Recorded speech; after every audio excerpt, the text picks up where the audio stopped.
All right, guys. Big day today. Big video right here. This might be a long one. This is the nutrition video. And as you can see, got a little asterisk there. For body composition, it's really the nutrition and body composition video, because that's really everyone's end goal with nutrition, is to look better. Obviously, nutrition plays a big role in performance, but nobody cares about that, right? Everybody wants to look good naked. So that's what we're going to talk about in this video mostly. All right. So I'm going to go start the video off by stealing from another coach. So you guys know Nick Delgadillo from Starting Strength, great coach. He has this saying for intermediate programming, which is it depends / it doesn't matter. And those are your like two answers to every intermediate programming question. And nutrition is kind of similar. It's very individual. Obviously, general principles do apply, aka nutrition science. So like you don't get to break the laws of thermodynamics. So like calories in, calories out is what matters in terms of gaining or losing weight. You still have to like eat protein. All that shit's important. But yeah. So this video geared towards regular MFs, right? You and I, desk jobs, office jobs, regular people, start training later in life. You haven't been training 20 years. You're not a former college athlete or something like that. You're not, you weren't already shredded. Like if you have abs right now, then just like turn off this video because this is not going to help you, right? This is for people that have taken all the conventional advice. They've tried all this stuff and it just doesn't work. And we're going to break down how to make it happen for you in this video right here. All right. I'm going to skip ahead a little bit to realistic expectations, right? So kind of piggybacking off of some of the things I just said. We got to be realistic with what's going to happen here, right? So if you are, in fact, a regular MF, right? You're like kind of soft looking overall, like maybe like a skinny fat kind of appearance. You're not, you've maybe never seen your abs in your entire life. That's pretty normal. So that's great. Speaking from personal experience as one of those people, you got to be realistic with your expectations. So you're probably not going to go from that to looking freaking diced like a fitness model in like 3 months, right? It's going to take a long time, and you have a higher hill to climb. And you'll find that like you may even have trained a decent amount, gotten reasonably strong, and you still kind of look that way. Like you look better, obviously, but you're not like, you don't have like a stunning physique just purely through training, right? So on top of that, right? Well, so that comes from genetics more than anything else, right? So like some people you might see, and like this myself, from watching like podcasts online, this can be really frustrating. Like podcasts and YouTube videos, to see these guys that like they just look like amazing, and then they make this little video and they're like, "Oh yeah, dude, like all I did was I did the vertical diet and I freaking looked awesome in like 3 weeks." And then like it's very frustrating to hear that when you like stick to a regimented nutrition plan for like 3 months and you have like a marginal change in your physique. But anyways, be realistic with your expectations. If you already don't look that good, it's going to take you a long time. And you can look really, really good, but it's going to take a while. So just be prepared for that. Like you're a slower responder. That's fine. Nothing wrong with that. I'm going to show you the fastest path to get there, though, which really shouldn't come as a surprise to anyone once I start talking about it. But anyways, so backing it back a little bit, right? Nobody cares. A very important point right there. And that is just in regards to like your typical body dysmorphia. So everyone, the day they get a gym membership, they also receive their very own body dysmorphia. Everyone has like some crazy little thing that they're like for women, it's usually like some under the triceps here. They're like, oh, my skin is really loose. And like no one notices that except for you. And it's like the same like with guys, it's usually like the love handles or like maybe like a little like I've seen with women too, like your stomach is supposed to kind of like if you come from your junk here, your stomach is supposed to go like that a little bit. Like if their stomach goes out any amount, they think that's like an issue and they like think that they look obese, but like everybody else, like no one even looks twice at you, like no one even thinks about that. So just keep in mind most of this is in your head when it comes to like body image and that sort of thing, right? And then above that, this is the most important part. The calorie turnover / energy flux. So really what that means is like the more calories you eat, the better. The more calories you're using, the better your body composition is going to be, right?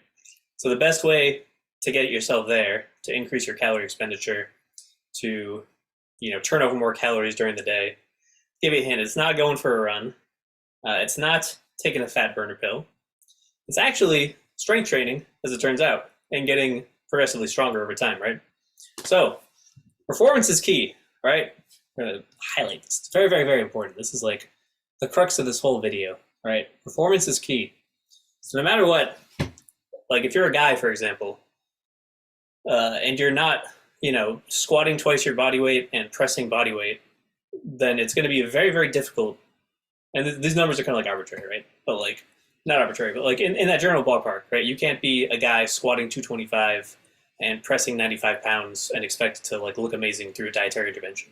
It's not going to happen, right? You have to drive your performance up. You have to get stronger. And you probably have to get a lot stronger than you think you have to get in order to look a certain way. So that comes with a lot of consistency, doing a lot of hard things, as you know, if you've trained heavy. And if you think you've trained hard and you think you've gotten pretty far, you probably haven't actually trained that hard. Like where you need to get to is further than where you are now, obviously. But you think you've put in a lot of work. Like, let's say you've only gone through like the intermediate phase of training for most guys.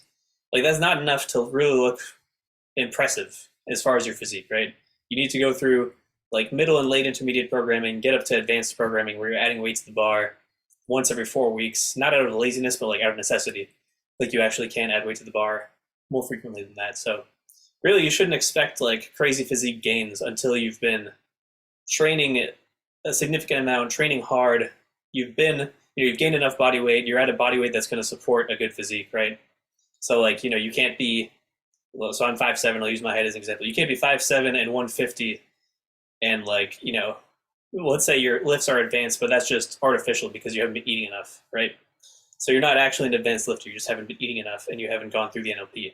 So if you're 5'7", and you're like 180 or 200 and you're a little soft, then what you need to do, like your fastest path from where you are now to an impressive physique is to get your lifts up to where they are on advanced programming. So your squat and deadlift specifically, right? So you're going to need to be deadlifting in like, if you're 5'7" and 200, you got to be deadlifting at least in the mid fours. You got to be squatting low fours, and then you're going to look a lot better if you can achieve that, right? And obviously your upper body lifts have to go up as well.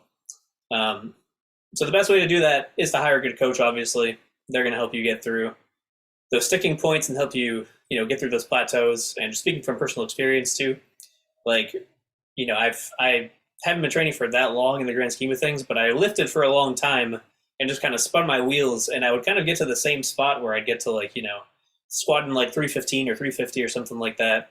And like, I would go through like the Texas method and run it out. And like at the end of that, I'd be like, well, why don't I look good right now? And then I would kind of like reset and like run back up again. And I was stuck in like this loop of just not really pushing beyond that point in my training. And it's not until I really like buckled down and pushed beyond that and things, it's hard to get to that point because things get harder and harder. You got to like really buckle down and actually train hard to get to that point. But if you're listening to this and you think that might be you, it's a good time to have that hard conversation with yourself and realize that like, you're probably just not training as hard as you need to be. Or maybe you just haven't sustained it for as long of a period of time as you need to, right? Because like, early intermediate training is still hard, especially if you're running like something Texas method-esque where you're doing a lot of high intensity. But like, you need to sustain that for an extended period of time to really see gains. I really think that as far as the NLP goes, a lot of it is neuromuscular. You're not gaining tons and tons of, actual muscular body weight, depending on how tall you are, I would say. If you're a taller guy and you start off pretty skinny, you're probably going to put on a lot more muscular body weight. But if you're like a relatively average sized guy, so like, I don't know, what's the average height in the USA, like 5'10" and under? If you're like 5'10" and under and you're already starting from like, 160 or something, and you're gaining 20 pounds of body weight or whatever, like if you're 5'7", you go from 160 to like 180 or even 200. Like, you're probably not gaining a ton of lean tissue with that weight gain. You're obviously setting yourself up to where you have the body weight and the leverage to get strong enough and then improve your body composition from there. But anyways, like, you're not gaining a ton of lean tissue doing the NLP. It's not until you really have capped out the neuromuscular gains, and then your only path forward from there is to pack on more lean tissue, right? So from there, I've talked a lot about just lifting at that point, because that really is like most of the nutrition equation. But So you have to be doing the important stuff in the gym, right? Like you got to be training hard. There's no way around that. You're not going to diet your way to a great body. You really need both, right? And I put that down here at the end. So I guess that's what I would tie that in with next. So nutrition and training are inseparable, right? I think I've hammered that home by this point. So let's talk about like actual nutrition for a little bit, right? So like to support that level of training, you mainly need protein and carbs. And I'm not going to talk about like, you know, what a macro is and like what calories in this video. You can go find that, like just Google something, it'll pop right up. But like you need enough protein. For most guys, that's going to be at least 1 gram per pound of body weight. And you kind of have to experiment. It seems like for the most part, the earlier on you are in your training, the more protein you need because the more lean tissue you're putting on. And then so like if you're, like I said, like if you're in that early intermediate phase, mid intermediate, you know, even like early advanced, like you should keep your protein at least at 1 gram per pound of body weight, probably a little bit higher than that. And you know, if you're trying to gain weight or whatever, you can do per pound of target body weight, that sort of thing. But you know, you're going to want it to be pretty high at the start because you're putting on lots of lean tissue. You need protein to recover. So when should you eat the protein? What, like, you know, should I have a protein shake or a steak? You know, all of that, it kind of doesn't really matter. That's like however you can fit it in. I think like if you look at nutrition science, it sounds like probably optimal is like if you spread your protein throughout the day, that's probably better. But if it's the difference between like you try to do that and you only get 3 meals in versus like if you could just eat 200 grams of protein within like a 6-hour window, then you're better off just eating the 200 grams in a 6-hour window than only getting like 140 across 3 meals trying to spread it out, right? So if you can spread it out, that's probably better. But like, you know, you want to at least, the most important thing is you get the target grams of protein for that day. It's very, very important, right? And then as you advance, I don't even know if this is true or not, but anecdotally I've seen that like the more advanced the lifter, probably the less protein you need because you've already, you know, you're not putting on lean tissue as quickly, so you don't need like tons of protein coming in. You should still be eating a whole lot of it, like probably still around 1 gram per pound of body weight. I really wouldn't want anybody going below like 0.9 grams per pound of body weight, you know, like maybe 0.8 or something like that. It also depends on how lean you are, you know, how much your lean body mass is and like how fat you are. But if you're doing things properly by that point, when you're very advanced, you're probably pretty lean already. So like, or, you know, lean enough. So you don't want your protein super duper low, right? But anyways, protein's very important. Carbs, very, very important. So you can think of protein as like your recovery macronutrient, and then carbs are like your fuel macronutrient, right? That's your energy for the workout. Excuse me. So carbs, right? Obviously a big deal. A lot of people are afraid of them for whatever reason. Don't do keto and try to get really strong. Don't do carnivore and try to get really strong unless you have like a really good reason for doing.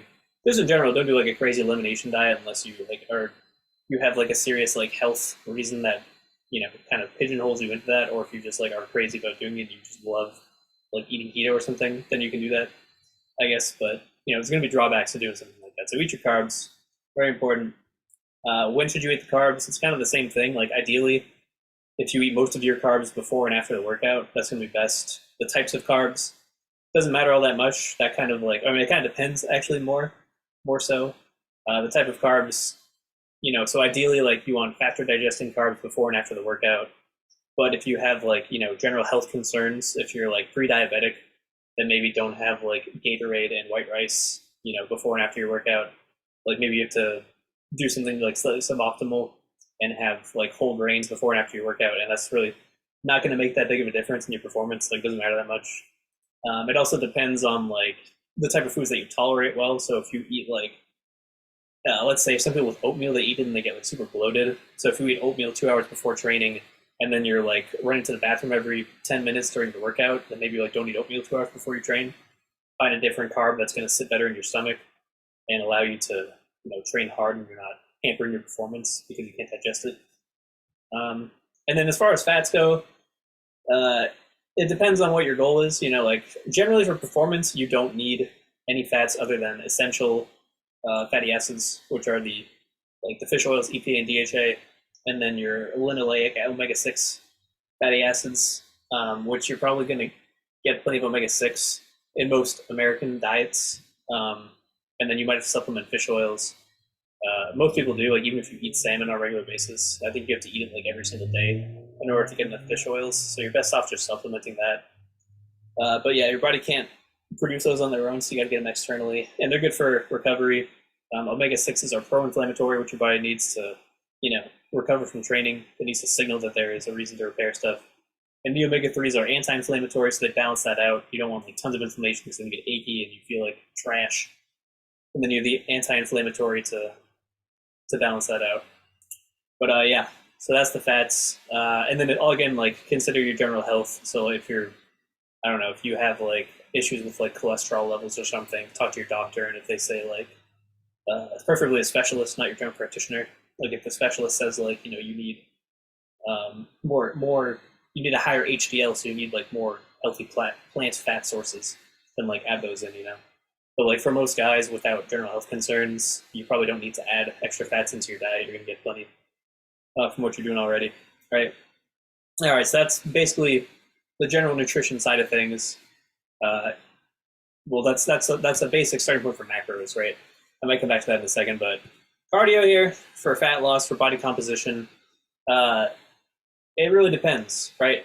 So as far as trying to achieve your goal body, cardio is probably like 5%, maybe like 10% max, right? So like I said before, your calorie turnover, your energy flux, how many total calories you're eating in a day.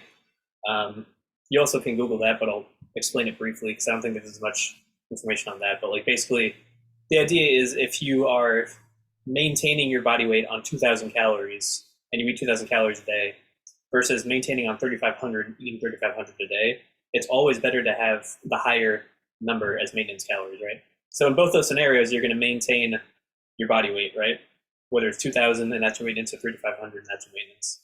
So in both scenarios, you're maintaining your body weight, but 3,500 is going to be better for body composition in the long run because you're going to turn over more calories, meaning essentially like when your body is in any given state, it's always burning some sort of energy and like building some sort of energy. So you're not like, it's not like an on-off switch where like, when you're training, like you're only breaking down tissue, and then when you sleep, you're only building it up. It's like always a slider on both ends kind of.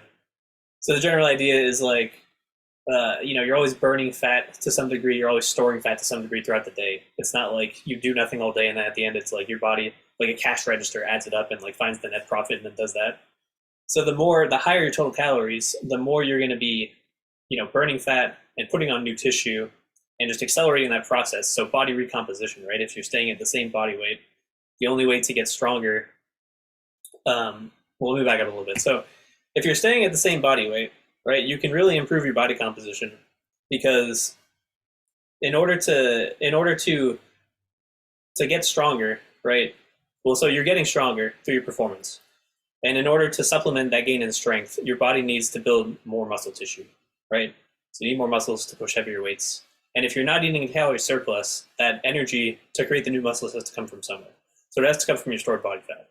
So if you're staying at the same body weight and you're moving your strength up, right? And that's why performance is the most important thing, right? Because if you just stay at the same body weight and you don't get stronger, then nothing changes. If you stay at the same body weight and you get stronger, then your body has to pull from its own resources to build new muscle tissue, right? And so it's going to pull from your stored body fat. So it happens more slowly than if you're in a calorie surplus, right? If you're in a calorie surplus, you're going to be gaining new muscle tissue and getting stronger at a faster rate, but you're also just increasing your body fat at the same time, right? So if you're already at like, a body composition you're happy with, that's where a calorie surplus is a good idea. Or if you're just starting out in the NLP and you need to get to a certain body weight, that's a good idea. Or if you're, incredibly skinny, obviously you need like a huge calorie surplus. But anyways, that's the best way. If you're not like obese, then that's the best way to improve your body composition. Just kind of stay the same body weight. And so the higher your total daily energy expenditure is, right, the more quickly that process is going to go because you're going to be burning more fat, you're going to be putting on more tissue, and you're just kind of like ramping your body up into this well-oiled machine, right? And then you're going to improve your body composition more rapidly that way. So cardio ties into all that. I realized that was kind of like a crazy tangent, but it's relevant. So stay with me here. So cardio ties into all that because it increases your total daily energy expenditure. It allows you to burn more calories, and it allows you to have a higher energy flux, So it's a net improvement to body composition in the long run. So the type of cardio you want to do is going to be pretty low intensity, right? So you don't want to do HIIT unless, like I said, you're concerned with a particular aspect of your health, or maybe if you're training for a sport and you're doing like some kind of conditioning. But generally, like just your sport is going to be fine for conditioning. You don't need like HIIT in addition to that. So in general, you want low intensity cardio. That means that you're not burning up a ton of glycogen and carbs, right? So that's going to be like going for walks, maybe like a light jog. But you're better off if you're going to do like actual like traditional cardio. I'd say like anything other than walking, then I would do like a bike or like a rower or something like that. A bike's probably the best thing that you can do because there's no eccentric with a bike, so it's not going to make you sore. It's pretty steady state. There's no crazy variations, any of that. So like, hit the exercise bike. That's your best option. If you don't have that, just go for a walk. Like that's fine. But the idea is you're doing something low intensity, and if you're strength training, that's going to have like no impact on your recovery, right? Because your capacity to recover is very high. So you don't have to worry about like, walking a few thousand steps per day or, doing a 20-minute exercise bike ride or like, generally like zone 2 cardio. That's a good idea to shoot for something like that. And you can basically do that every single day and it's not going to affect your training. And it's going to help your body composition in the long term, right? General health, I kind of talked about all that. When you're structuring your diet, so I'll tie this in. Actually, the reason I wrote this here, and I remember now, is because I wanted to hit on like the if it fits your macros diet, right? So as far as performance goes, a calorie it's a unit of measurement, right? So like when they say a calorie is a calorie, like yeah, a calorie is a unit of measurement, but the calories that go into foods, you can get like, let's say you need, so if you don't know if it fits your macros is, if you need like 50 grams of carbs, let's say, you would either eat 50 grams of carbs worth of oatmeal, or you could eat like a Pop-Tart. That's the same amount of carbs. So like one is obviously better for you. The oatmeal has fiber. It's got vitamins and micronutrients.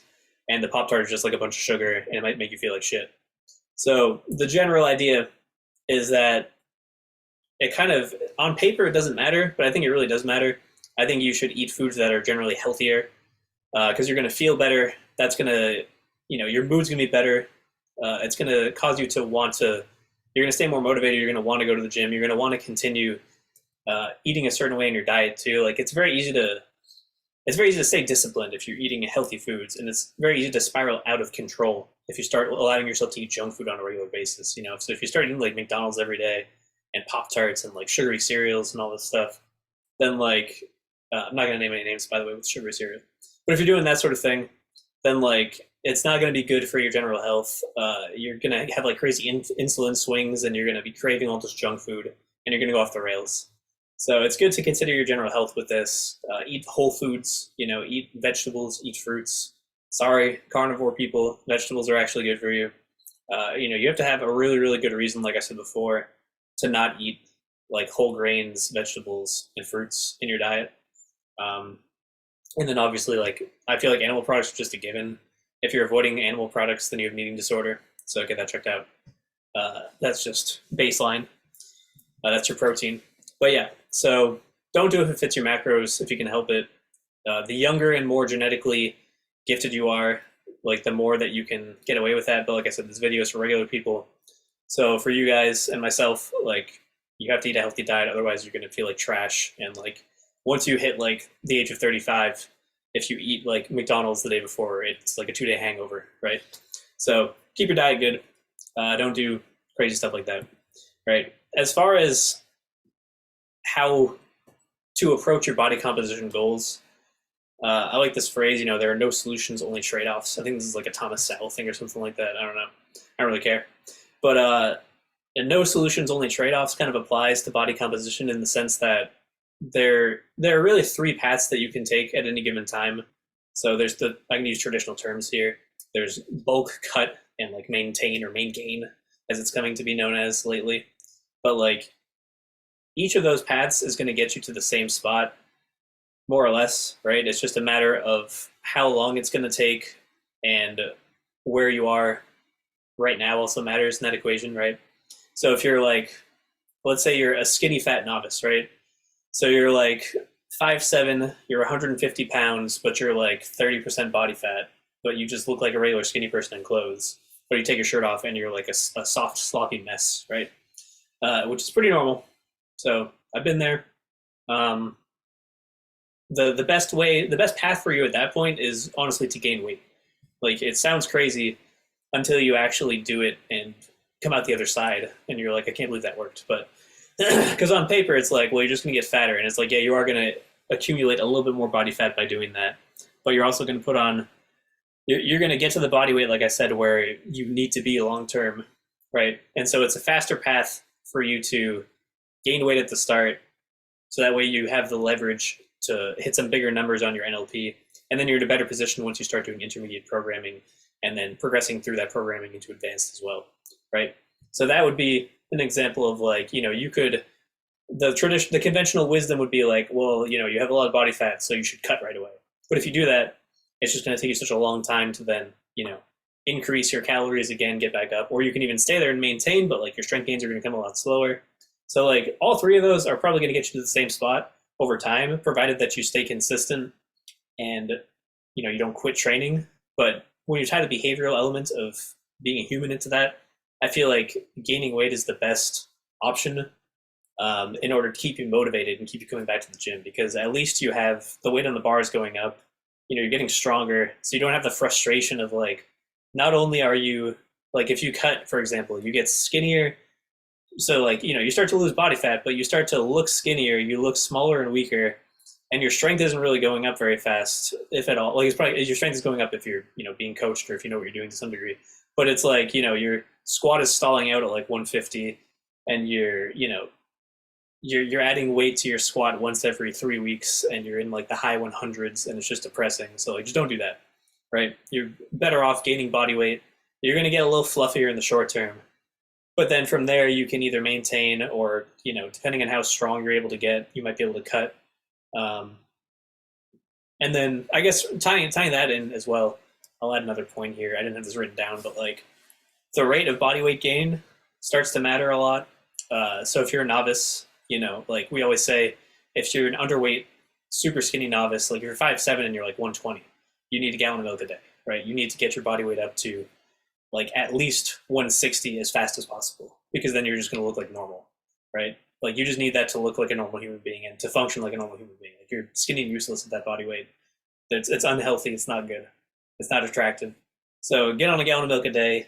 And at that body weight, you should be gaining like as much weight per week as possible. It doesn't matter if it's, like if you're gaining 5 pounds a week, then great, right? And you're probably not gonna be able to do that, because if you are 120 pounds, then like you're not, you don't have the capacity to gain lots of weight very quickly. So if you're in that position, you want to gain a ton of weight very quickly, right? If you're like, let's say you're 5'7" and you're 160 and you're skinny fat, and you're trying to get up to like 185, maybe take a more moderate approach, like 1 to 2 pounds a week during your NLP, right? And then as things kind of progress more, you can slow down the rate of weight gain to compensate for that too, right? So if you're at your, if you're adding weight to your squat once every other week and you're still gaining 2 pounds a week, then you're probably getting too much weight too quickly, right? And you're probably just getting unnecessarily fat at that point, especially if you're beyond where you should be for your target body weight. And that's kind of depends on the person, the build. But like in general, if you're 5'7", you should be between 180 and 200, maybe a little heavier if you're more like endomorphic. But like you don't want to get to 200 and then you're adding weight to your squat every other week, and then you're gaining 2 pounds a week, for example, right? That's just not a productive way of training, and it's actually going to probably hurt you in the long run, because then you have to cut at some point, and then you're going to slow down your performance at that point. So you want to, in the long-term picture, I should have added this before, but if you look at your snapshot from when you start training to your end goal, your end physique, you want to minimize the amount of time that you're cutting, and that's probably going to be the best option for not just your performance, but also like your sanity and your adherence to this in the long term. Because cutting is just not fun. It's not very fun, right? And then the last step here, like tying everything I said all together, this just takes a long time, as you can imagine, right? You have to go from, let's say you're starting from completely untrained, right? So you've never done any weight training whatsoever. You've read Starting Strength. You've decided you're going to run the NLP. You're going to hire a coach, right? And you're skinny fat. You're 5'7", you're 160. And then you say you're going to start the NLP, And at some point, you're going to be 5'7" and you're going to be 215% body fat. And like that might take you 3 to 5 years, you know? It's going to take a long time for you to get to that point. That doesn't mean that you can't be 15% body fat sooner than that, but even if you're going to get to, you know, like 180 and 15%, that's still going to take you like probably a couple of years if you do everything right, right? It just, you have to run through the NLP, and that entails learning the lifts, becoming proficient with the form, running the weight up, learning how to grind through heavy reps, learning how to, you know, mentally deal with, you know, adding weight to the bar and training hard, you know, learning how to deal with setbacks, time away from the gym. And like, just most people are just not even going to make it through that 2 year period. They're going to quit at some point because either they have too much going on in their life and it's not a priority for them, or it's going to be, you know, it's too hard. It's difficult.